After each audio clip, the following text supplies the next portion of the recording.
pananampalataya. Yung the questioning about the fasting, yung kanyang mga alagad, he's talking about the right timing. Okay? He said is, they will fast. Okay, when the bridegroom will be taken away from them, and they will fast. So, if you extract this answer from our Lord Jesus Christ, is pertaining or referring to about the right time. Takdang panahon o tamang oras. Amen? Because he said it's not the right time to fast. Later on, when I'm not around. So he's telling about the divine timing of our Lord. Amen?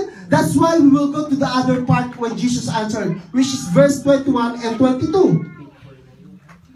This is the analogy. No one uses a piece of new cloth to patch up an old cloth, because the new patch will shrink and tear off some of the old cloth, making an even bigger hole. Nor does anyone pour new... Okay, yun na po tayo. He said about sewing. Ano yung tela? The cloth before.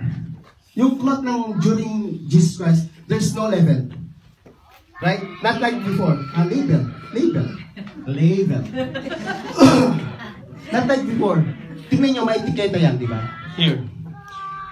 The label saying that how to wash, how to iron, and then what type of soap you use. Because of my wife, because of the leaders, because of you. No. I'm doing this service for the glory of God alone. Amen. Amen. No other reason. Amen. The reason we are here because of the Word of God. And the Word of God, we do believe there's a power of the Word of God. Power to change you, to heal you, and give you strength. Amen. Kaya mga kapatid, pananampalataya, tayo po'y magsipay lahat